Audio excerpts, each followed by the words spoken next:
Vijayawada Gandhinagar press club లో private రంగంలో రిజర్వేషన్లు అమలు చేయాలని, మహిళలకు 33% రిజర్వేషన్ కల్పించాలని వివిధ రాజకీయ సామాజిక సంఘాల నాయకులు డిమాండ్ చేశారు. ఈ కార్యక్రమంలో సోషలిస్ట్ కూటమి జాతీయ నాయకులు ఎల్ జయబాబు, ఇండియా ప్రజా కాంగ్రెస్ పార్టీ ఆంధ్రప్రదేశ్ రాష్ట్ర మహిళా అధ్యక్షురాలు Anjani Reddy, INBPM national president N Krishnarekha, MCPU రాష్ట్ర కమిటీ సభ్యుడు కల్కటి బసవయ్య, ఐఎఫ్టీఓ రాష్ట్ర ఉపాధ్యక్షుడు ఆర్ యుహన్, లోక్ జనశక్తి పార్టీ ఎన్టీఆర్ జిల్లా అధ్యక్షుడు వై నాగేశ్వరరావు, ఓబీసీ జిల్లా ప్రధాన కార్యదర్శి ఓబిన భాస్కర్, వైఎస్ఆర్సీపీ రాష్ట్ర అధికార ప్రతినిధి బండి చలా చంద్రమూర్తి తదితరులు పాల్గొన్నారు. ప్రైవేట్ రంగంలోనూ సామాజిక న్యాయం అమలు చేయాలంటే రిజర్వేషన్లు తప్పనిసరిగా అమలు చేయాలని, మహిళలకు 33% రిజర్వేషన్ కల్పించడం ద్వారా రాజకీయ సామాజిక రంగంలో వారి భాగస్వామ్యం మరింత పెరుగుతుందని నాయకులు చెప్పారు. నా పేరు ఎన్ కృష్ణరేఖ, సిఎండిపిఎఫ్ నేషనల్ ఉమెన్ ప్రెసిడెంట్గా ఉన్నాను. మరి ఈరోజు భారతదేశంలో జరుగుతున్న పరిస్థితి చెప్పుకోలేని పరిస్థితులు జరుగుతూ ఉన్నాయి. మహిళల మీద అత్యాచారాలు, 13 సంవత్సరాల బాలికల మీద అత్యాచారాలు జరుగుతూ ఉన్నాయి. మరి ప్రభుత్వాలు ఈరోజు ఒక స్పెషల్గా వీటి మీద దృష్టి పెట్టాలని మేము తెలియజేస్తూ ఉన్నాము. అదేవిధంగా మహిళా రిజర్వేషన్ అనేది నేను 10 years నుంచే నేను ఉద్యమాల్లో ఉన్నాను. మహిళా రిజర్వేషన్ అనేది మా మహిళలుగా మా హక్కు అది. ఎందుకంటే ఆనాడు అంబేద్కర్ గారు న్యాయ వ్యవస్థలో ఉండి ఆయన ఒక మంత్రిగా ఉన్నప్పుడు కూడా మహిళా రిజర్వేషన్ గురించి మాట్లాడిన వ్యక్తి ఆయన. మరి అదే అంశం మీద కూడా ఆయన కొన్ని పదవులకు కూడా రాజీనామా చేయడం జరిగింది. ఈరోజు మహిళ పాత్ర చాలా ప్రాముఖ్యంగా ఉంది. అది రాజకీయాల్లో కావచ్చు, ఇంట్లో కావచ్చు, వ్యవస్థలో ఎక్కడైనా సరే ఆ మహిళలను మీరు గుర్తించి ప్రత్యేకమైన రిజర్వేషన్ మాకు కల్పించాలని మేము తెలియజేస్తూ ఉన్నాం. ఏదైతే 33 రిజర్వేషన్ ఏదైతే ఉందో మేము 50 రిజర్వేషన్ అడుగుతూ ఉన్నాము. మరి రేపు 20 నుంచి జరుగుతున్న పార్లమెంటు సమావేశాల్లో మరి మహిళా రిజర్వేషన్ ఒక ప్రధాన అంశంగా మరి పార్లమెంట్లో ఒక చర్చ జరగాలని, మా కోసం రిజర్వేషన్ మీరు కల్పించాలని తెలియజేస్తూ ఉన్నాం. అదే అంశంగా ఇదేమి ప్రజాస్వామ్యం అనే ఒక టైటిల్తో 1,00,000 మంది మహిళలతో ఒక మూవీ స్టార్ట్ చేస్తూ ఉన్నాం మేము. మరి రేపు ఆగస్టు 15 తారీఖున మూవీ కూడా మేము చేయటం జరుగుతూ ఉంది. ఆగస్టు 15 ప్రారంభోత్సవం జరుగుతూ ఉంటుంది. మరి ఎవరైతే మహిళలుగా ఉన్నారో, ఎవరైతే రిజర్వేషన్ కోరుకుంటూ ఉన్నారో, అది రాజకీయంగా కానీ లేకపోతే అనేక ఉద్యోగాల్లో రిజర్వేషన్ కావాలని ఎవరైతే మహిళలు ఆసక్తిగా ఉన్నారో మమ్మల్ని మీరు కాంటాక్ట్ అవ్వండి. మరి ఏపీ మన తెలుగు రాష్ట్రాలకు సంబంధించి కాదు, మన దేశానికి సంబంధించిన మూవీ ఒకటి స్టార్ట్ చేయబోతా ఉన్నాం. మరి 1,00,000 మంది మహిళలతో ఈ మూవీ స్టార్ట్ అవుతూ ఉంది. మరి నాకు ఈ అవకాశం ఇచ్చిన మీడియా మిత్రులకు, ప్రజలందరికీ కూడా ధన్యవాదాలు తెలియజేస్తూ ఉన్నాను. థ్యాంక్ యూ అలా.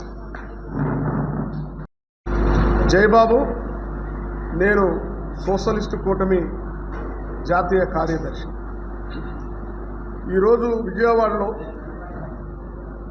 మా ఎస్సీ, ఎస్టీ, ఓబీసీ, మైనార్టీ పెద్దలతో ఓ సమావేశం ఏర్పాటు చేశాం. దాని యొక్క ముఖ్య ఉద్దేశం ఏంటంటే, రేపు 20వ తారీఖు నుంచి పార్లమెంట్ సమావేశాలు జరుగుతూ ఉన్నాయి. ఆ పార్లమెంట్ సమావేశాల్లో ప్రైవేట్ రంగంలో రిజర్వేషన్ బిల్లు పెట్టాలి. అట్లాగే 30 సంవత్సరాల నుంచి ఎదురు చూసినటువంటి మహిళా రిజర్వేషన్ బిల్లు చట్టసభల్లో అమలైనా కూడా అది అమలుకు నోచుకోలేదు. డీలిమిటేషన్తో వాళ్ళు ముడిపెట్టారు. డీలిమిటేషన్ రేపు పార్లమెంట్ సమావేశాల్లో అమలయ్యే జరిగే పరిస్థితి కూడా కనిపిస్తూ ఉంది. కాబట్టి మహిళా రిజర్వేషన్లు కూడా అమలు చేయాలి. ఈ మహిళా రిజర్వేషన్లు, ఎస్సీ, ఎస్టీ, ఓబీసీ రిజర్వేషన్లు, వికలాంగుల రిజర్వేషన్లు, ఈ రిజర్వేషన్లు మొత్తం షెడ్యూల్ 9లో చేర్చాలి. అసలు రిజర్వేషన్ల మీద సమీక్ష జరగాలి పార్లమెంట్లో. ఎవరు లబ్ధి పొందారు, ఎవరు లబ్ధి పొందలేదు, ఏబీ గ్రూపులుగా విభజించి దాన్ని అమలు చేయాలనే ఓ ప్రధానమైన డిమాండ్ని ముందుకు తీసుకురావడానికి మా దేశవ్యాప్తంగా మా ప్రైవేట్ రంగాల్లో రిజర్వేషన్ సాధన పొలిట్ బ్యూరో కమిటీ సభ్యులందరూ, అంటే పార్టీలు, ప్రజా సంఘాల ముఖ్య నేతలందరూ కూడా ఈరోజు ఈ సమావేశం ఏర్పాటు చేయడం జరిగింది. ముఖ్యంగా ప్రభుత్వ రంగంలో రిజర్వేషన్లు తగ్గిపోయాయి, రిజర్వేషన్లు అమలు జరగటం లేదు. ఈ నేపథ్యంలో ప్రభుత్వ రంగంలో ఉన్న అవకాశాలు పెరిగినటువంటి ప్రైవేట్ రంగాన్ని పెద్ద ఎత్తున ప్రోత్సహిస్తున్నందున మాకు సామాజిక న్యాయం అమలు జరగాల్సిన ఆ బాధ్యత ప్రభుత్వం మీద.